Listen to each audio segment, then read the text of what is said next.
guys. So how many of you have heard of a near-death experience? All right. How about you?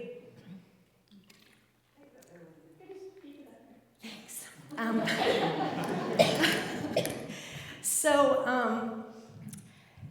When you've heard of a near-death experience, if you were like me, I had heard that it was people were flowing into this tunnel. There was a light. Their family met them. It was just a beautiful, surreal, amazing experience of total love and acceptance. Is that what most of you guys have heard too? No. Oh, wow. I'm with the right crew then. Because you will find that mine was much different. Mine was what they call a distressing near-death experience. And people have those beautiful experiences, and then some people have other ones like mine. But although it was very hellish, it was very revealing. And ultimately, it led me to right here, right now. So with that, let's go ahead and begin. Now, a near-death experience happens when somebody has been either in an accident, drug overdose, heart stop, something physical has happened, and they go to a state where it's like a veil lifts, and we can kind of step into a different realm. So it's like we come out of this reality. And you don't necessarily die. You can even have it induced with certain medications, I hear, medicinals of some sort. That's a topic for another day. But it is a very surreal and spiritual experience. And most people that have gone through it, I recently was in Chicago at a near-death convention where I met Raymond Moody. Does anybody know who Raymond Moody is? Yeah, and he coined the term near-death experience about 50 years ago. And so I was in 800 people that are near-death experiencers or have some interest in it were there. And again, the majority of people have a beautiful experience. There's 2 to 5%, depending on the studies that you look at, that have a distressing one. And that's, again, where I fall in. But again, it's a very spiritual experience. And most everyone that I met, whether they had distressing or that beautiful one, once they learn to integrate that experience, they come from a different place. It's like we've been given a gift to kind of come back a second time, and we get to understand a little bit bigger picture because we've already stepped on that side. Okay. So I hope that kind of gives you an idea of what that's like. Thank you guys for having such shiny faces. Hold on. So, in 2019, I was traveling as a hospice nurse, moving to a new assignment from Montana to Texas, and I was trying to outrun a snowstorm. This Florida girl does not know how to drive in the snow, and I went off an embankment, and I broke my spine. I had an L1 burst fracture and a traumatic brain injury. And you know how life will kind of give you nudges when you're not really going in the right direction? I was getting nudges all along, but I was just barreling through like I normally did. And this time life stopped me and threw me down and said, we got to get real here. The next thing I remember, and I'm going to try and contain this because I've never been able to share my story in less than an hour, and I know I don't have that time here, but the next thing that I remember, I was in a warehouse type setting. I remember seeing and feeling my girls behind me. I have 2 beautiful daughters. And I turned to them as to invite them to come with me. I didn't know where we were going. But when I turned back to look at them, without speaking, I understood that I was getting ready to do this journey on my own. And there was a sense of fear that just started to rise in me. I had no recollection that I had had an accident. It wasn't like I was even connected to this reality. It was just like all of a sudden I was here in this space. And the atmosphere was very bland. It was very grayscale. It was cold. It was damp. It was dark. It was not a pleasant place. And what ended up happening is I started to see my life, starting as a young child. And I am a survivor of physical and sexual abuse. And going through this was challenging because not only was I observing it from the outside, I was back in it. I was living the emotions.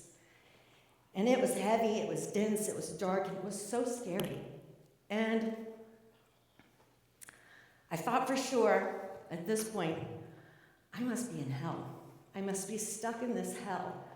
And I saw two children, and I looked at them, and their physical appearance was very daunt.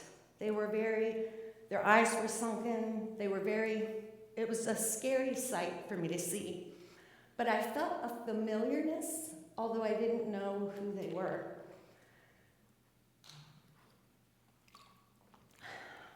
The next thing I know, I'm seeing my life as an adult, and I'm seeing myself, what it looks like and feels like to be on the other side of an unawakened Michelle. All the things that I had done when I wasn't really aware of what I was doing, just trying to survive, the things I had done to cause pain to other people, I felt that. I felt what it felt like to be on the other side of me. And then I looked at these children, and I started to see their life. And when I tell you mine was really tough, theirs was worse than mine. Like, worse than mine. And again, I was observing it, but I was also in it with them. And I was seeing through their eyes, and I was seeing and feeling the emotions that they were having as they were living these horrendous events. And the fear and the compassion, the emotion in this space was magnified. And I got to a place where I could not take it anymore. And this warmth started at my feet, and it kind of moved up my body. And as it did, it kind of forced me to look up. And as I looked up, the tiles on this warehouse ceiling started to crack, and a light started to shine through. And I was so flipping afraid that I thought it was fire. I thought it was going to burn me. And so I bent over to brace for it. And the next thing I know, I feel this excruciating pain in my back. And I woke screaming. And I look over in the corner, and I see an African American lady sitting there. And I'm like, coming out of this that I was just in a ICU, and there's a lady sitting there, and I'm disoriented, and I'm afraid, and I'm like, who are you? And she said, I am here to help you. And I was like, good, we gotta get out of here. Like, we gotta get going. What she explained to me later is because of my traumatic brain injury, they reserve sedation because they want to make sure that your neurocomponents are coming back. So they had to have physical people there to keep me safe. Because as I was acting out, or as I was moving through this altered state of reality, I was apparently acting it out. I had just had spinal surgery, so I just had 2 rods placed, 8 screws put in, and this little girl was trying to get out of that hospital.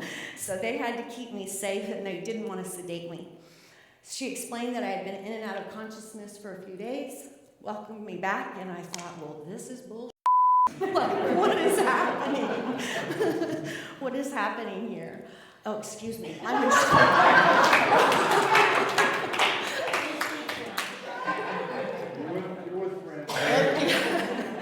It was not a good feeling, and I was still very afraid, and I wasn't about to tell anybody what I had just been through, because first of all, I didn't want anybody to think I was a bad person, and I'd been to hell. I just didn't want to go there. So I get home, and I am going through recovery, and I start to feel these emotions, and I suck at feeling emotions from my childhood. I was very good at shoving that stuff back down where it belonged. I became addicted to pain medication. I drank way too much alcohol, and I got to the place where I was at the very bottom of the barrel. A lot of loss, a lot of emotions that wanted to rise, but I just couldn't let them because it felt so scary.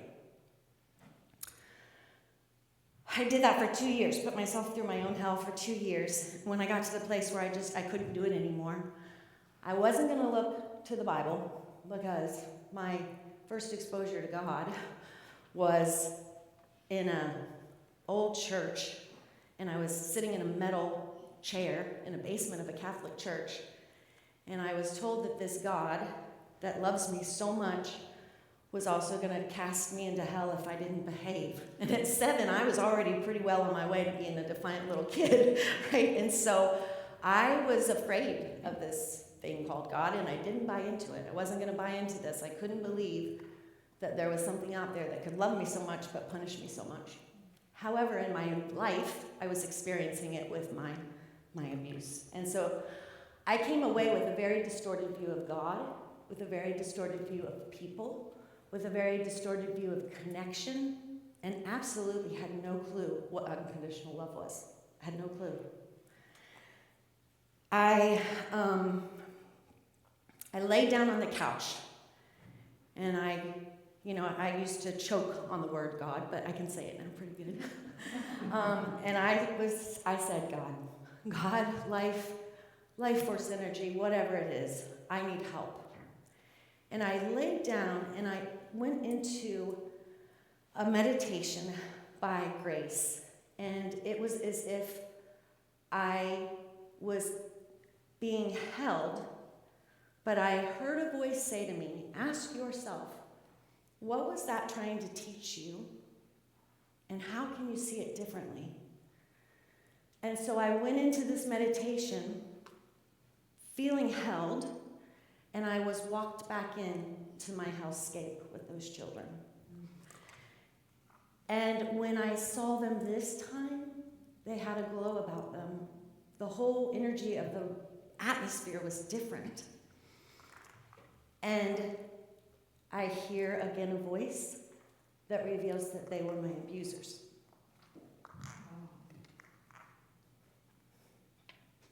This part gets me all the time.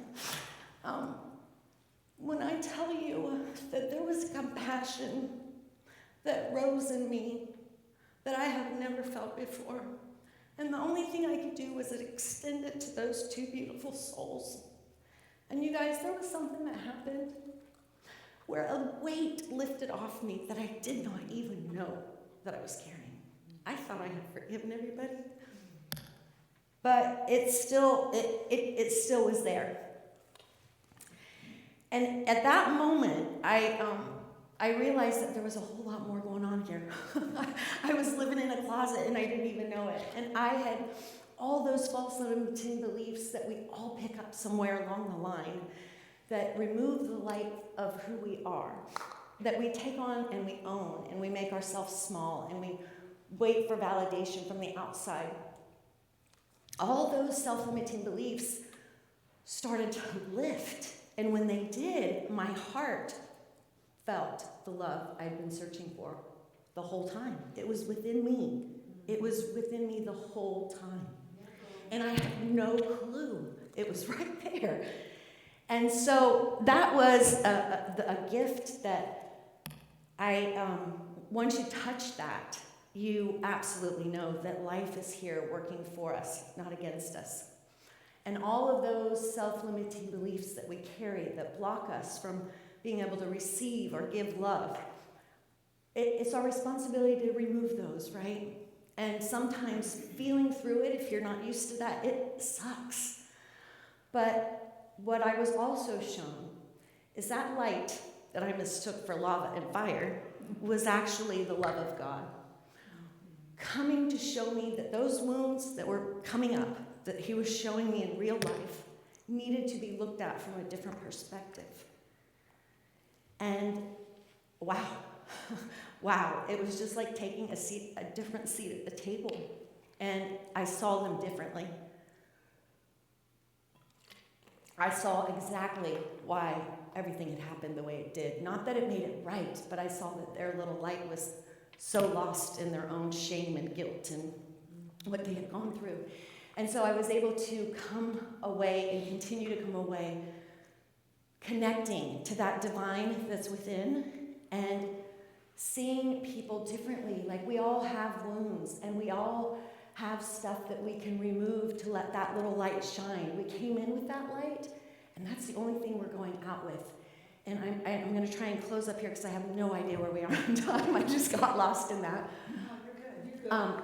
So I want to take this and I want to share with you what I've come to the conclusion. As a hospice nurse, right? I've been with so many people as they make that journey from the physical to the non-physical.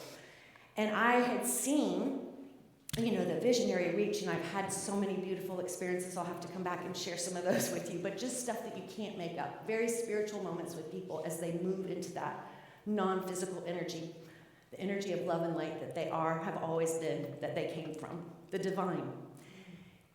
And I've also witnessed, and maybe you guys are aware of what we call terminal agitation, where people will have, very often, towards the end of life, they will become very confused and they will look like they're agitated. They will fight, they will pick, they will try to get out of the bed. And working in hospice for so many years, I never really knew what that was about. We offer medicine and, we offer condolences and try and walk people through that. But I don't know if there's a way to do a study on this. I've actually talked to Dr. Moody, but he's 80-some years old, so I don't know if he's going to want to take another project on.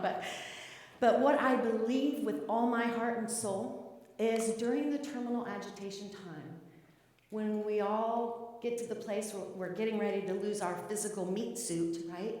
There might come a moment where you find that you're in the same space that I was, where all this false limiting stuff has to come up and be removed, because that stuff's not going back with us. It's not. And it's just, those were the lessons that each time we could have chose love and we chose fear over love. That's where we were misaligned with the divine that's in us. And we know by the way we feel, our physical body will tell us if we are in alignment or out of alignment, if we're coming from a place of love or if we're coming from a place of fear. So as people are moving in the terminal agitation, sorry, I lost my thought there for a minute. I believe all that stuff's being undone. They look just like I did, right? And it's scary if you don't know, but I promise you it's there for you.